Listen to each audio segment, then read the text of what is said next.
How's it going? Lynn Hernandez here with 1033 The Eagle in Tulsa. And I am here with the former lead singer of Saliva, Josey Scott. Does that still sound weird? Yeah, I mean, I don't run from it. I don't run from it. This guy doesn't run from anything. But Josey Scott is now a resident of Green Country, and we're going to talk about that. We're going to talk about what Josey has planned music-wise for all of us. But let's go back to the beginning.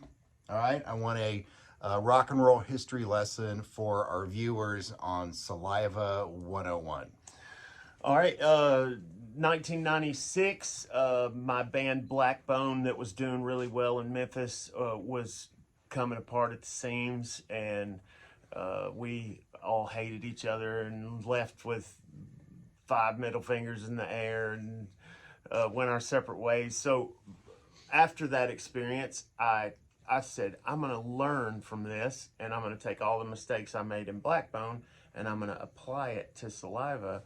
So I thought, I'm going to find a manager that wants to manage me without a contract, just on a handshake. I'm going to find a lawyer, and I'm going to build a team organically. And then I'm going to go around to every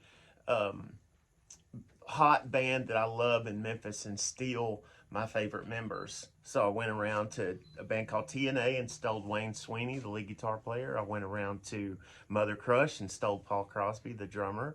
I went around to a band called Gemini Clan and stole Dave Novotny. And me and Chris DeBaldo were a package deal from held over from Blackbone. We were, brothers for life, so we were held over from that project. And actually, Todd Poole, a fun little rock and roll note, Todd Poole, the lead singer of Roxy Blue, was the original drummer of Saliva for about 8 months, and then he had a car wreck or motorcycle wreck, and then that's when I acquired Paul, but I had my eye on Paul already. So and then we beat up the road, put out our own CD and sold it out of the trunk of our car and consigned it to different record stores back when there was record stores. And then got the attention of some local DJs who played us on local rock radio there in Memphis. And then we got the attention of all the labels because they all turned us down twice. So we got very used to the word pass. Oh, man. Yeah, that sucks. I hate that word. So, and then Island Def Jam came along, and they had A Point to Prove, and Leor Cohen and Julie Greenwald were in love with us. And next thing you know, we had a deal, and we put our first album out, and Click Click Boom took off like a rocket. Your Disease took off like a rocket. And then I jumped over with Chad Kroger from Nickelback and did Hero, and it took off like a rocket. And the rest is history. Rest is history. Okay, so favorite new band name, by the way, TNA. Right. Love that bad name. Okay, that is not the end of the history, Right. though. So that's the story leaves off when Saliva is getting these big hit songs on the radio, selling a lot of albums, getting nominated for Grammy Awards, and then what happens? Well, we all stayed too long at the party in the early to mid 2000s, and I started to have children. I had my son Justice in 2006. Well, first of all, met my wife here in Tulsa in 2003. We got married 1 year to the day later in 2004 at Elvis's house in Graceland, and then had my son Justice in 2006, finally had a daughter. I had three boys in a row, and then finally had a daughter in 2011 with my daughter Jordan. And then I was like, okay, I need to wrap this up. We were about to kill each other, and, drugs and alcohol, it took a toll on everybody, and we just stayed too long at the party, and it was time for me to take a mental health break. I knew for my own wellness and my own sanity, I needed to, like John Lennon said, I needed to step off the merry-go-round for a minute and gather myself and pay attention to my family and raise my children. And then while that was going on, I left the band in 2011, left Saliva in 2011, had my daughter Jolie. She's my little 8-year-old daughter, and had her in 2014. And then, raised my kids, was a drug counselor for a while, did some different things that I'd always fantasized, different jobs that I'd always fantasized about doing. Worked for the sheriff's department in Tennessee for a while, did some really cool things.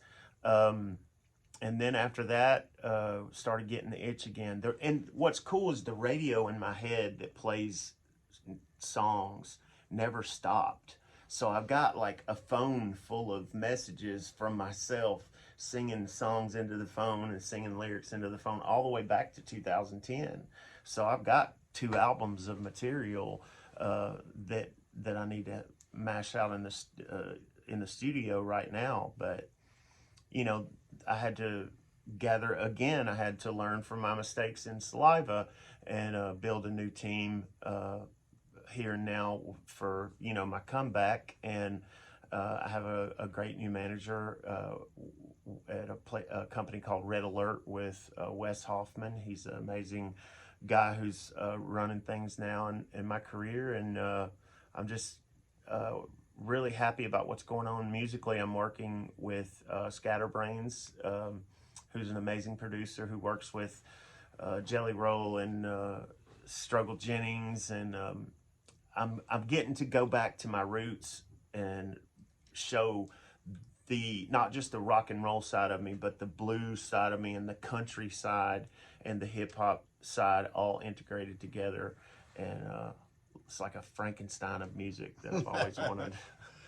Well, yeah, being from that part of the country, you have lots of influences coming from all different directions. I thought you were going to mention one of your fantasy jobs as being like a tour guide at Graceland.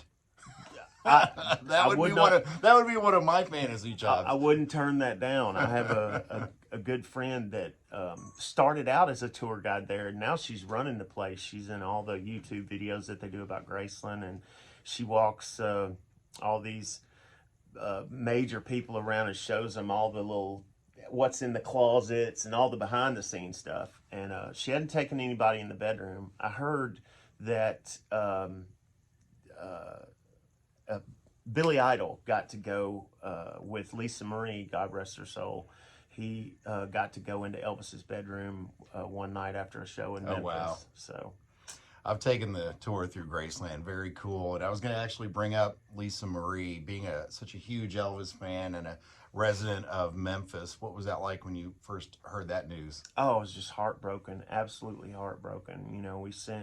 Me and my wife sent our love out to the whole entire Presley family, and our heart breaks for Priscilla and for Riley. And, they've already been through unimaginable heartbreak, and to have that happen, is just horrible. And my heart definitely goes out to the Presley family. Being from Memphis, being a Memphis boy, that hits home hard.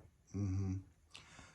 And the heartbreak of losing a child as well. Last time we talked, you opened up, and I appreciate that, Josey, that you talked about your son. I didn't really want to bring it up unless you wanted to talk about such a heart-wrenching part of your life. And if you could tell our viewers about the tragic of your son, Cody, passing away.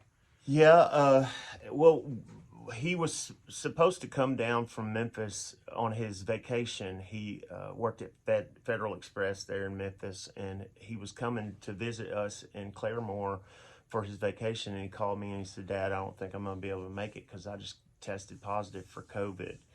And I was like, "Well, just come on down here anyway. We'll put you in one of the back bedrooms, and we'll bring you chicken soup and orange juice and stay isolated. We'll keep you isolated, and it'll all be good. We'll take care of you." And he said, "No." He said, my girlfriend's got it too, and I think I'm just gonna chill here. You know, he liked his house and his things. He's like me. He likes his stuff, and he wanted to chill there at home. And I mean, it happened so rapidly. The next day, he was really seriously sick. The next couple of days, he started having trouble breathing. Then we finally got him to go to the hospital. They immediately took him into the hospital there in northern Mississippi, and part of the Memphis area called South Haven, Mississippi, and went into Baptist Hospital there, and they did the best they could to try to force feed him oxygen and get his oxygen levels back up. And they threw every type of medicine at him. And I would like to believe that they did everything they could to try to save my child. And his oxygen just never got above 85. And what was really tragic about it was this happened in May, and 12 day, he got sick on the 12th, and on the 22nd was our daughter Brittany's wedding here in town at a Catholic church. She was marrying her husband Tanner, and they were in this beautiful Latin, authentic Latin Catholic ceremony. And me and my wife were actually on a high point when we went to the wedding, because we had heard that Cody was doing better. His oxygen was up. He was actually testing negative. So we went to the wedding. We were like, oh, thank God, it's gonna be okay. Good things are coming. It's gonna be okay. So we went to the wedding, and beautiful ceremony for our daughter Brittany and her new husband Tanner. And we went to the reception. I sat down and I looked at my friends and family that were there for the wedding, and I said, I'm gonna have a glass of wine just to decompress, and I'm gonna chill, and I deserve a glass of wine. And so fixed me a glass of wine, and I sat down, and my phone was just going boom, boom, boom, boom. And I picked my phone up, and it was Cody's girlfriend, and she was screaming and not making sense. And I said, you're gonna have to slow down. I can't understand what you're saying. And she said they came in, and Cody's oxygen dipped and didn't come back up, and they intubated him, and his heart stopped. And they tried for 45 minutes to get him back, and it was over with.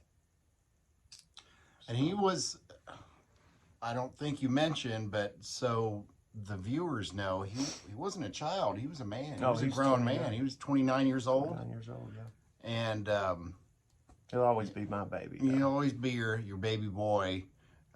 Did he have any pre-existing conditions or anything? Because it didn't really seem to affect that age bracket in that serious of a manner. He was a big guy like me. He had a little bit of a sleep apnea thing, but outside of that, he was a healthy, happy guy, you know. And this disease COVID is like a tornado. It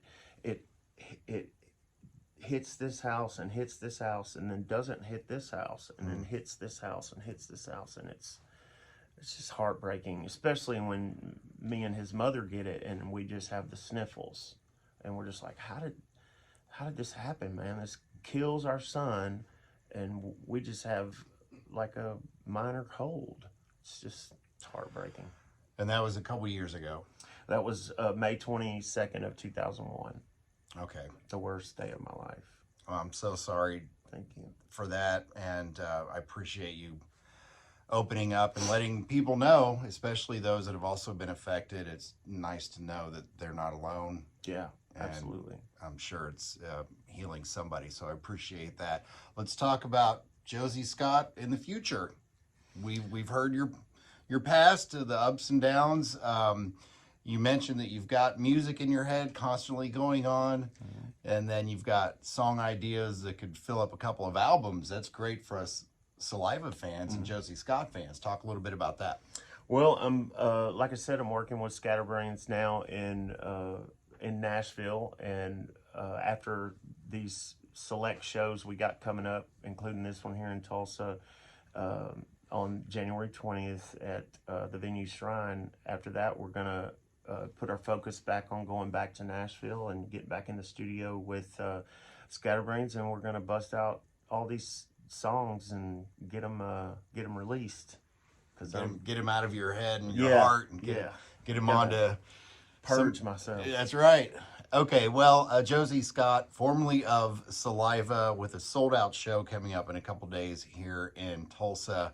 When can we get another show? I didn't get my ticket. I need to go to. I need to see. I've seen you numerous times. He jumps on stage with Poison at BOK Center. Jumps on stage with Bret Michaels at Buffalo Run Casino. He actually jumped on stage with Saliva. How many years ago was that? That was at the. That was Blue Ridge back in March of 22. Yeah, it was a couple years ago. And did the Blue Ridge Music Festival with Saliva. That was a lot of fun. Was that your 20th anniversary of that first or the second record?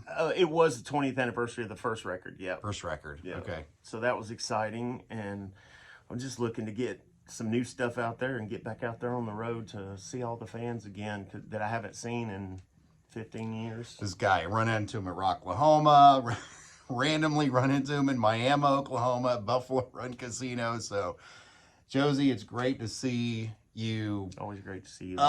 Upright, smiling, and talking about new music. That is really, it's music to our ears. So it's great. I like that. That's great good. to see you doing so well. Great to see you again, as always. Yeah, keep in touch. Yes, sir. Okay, Josey Scott, right here.